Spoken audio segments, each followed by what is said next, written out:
This procedure offers some standardized guidelines to perform platelet-mediated clumping assays of clinical or laboratory Plasmodium falciparum isolates.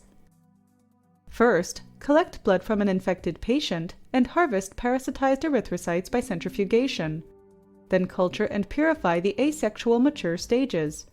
Next, collect blood from a healthy donor in order to prepare and standardize the platelet-rich plasma by centrifugation.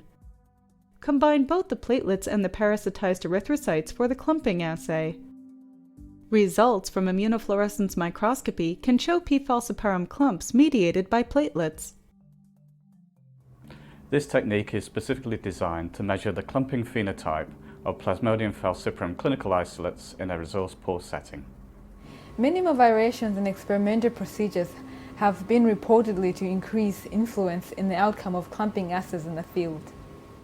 A clear and easy-to-follow protocol adapted to low-resource settings to standardize across malaria-endemic field sites was therefore needed.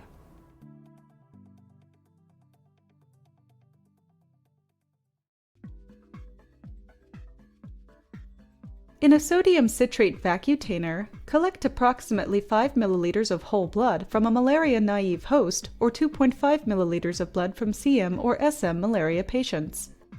Centrifuge the whole blood at 250 Gs for 10 minutes at room temperature. Then carefully transfer the cloudy supernatant to a clean 15 ml tube.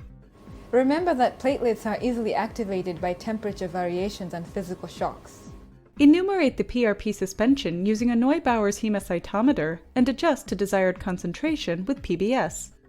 To obtain platelet-poor plasma, pellet the majority of platelets from a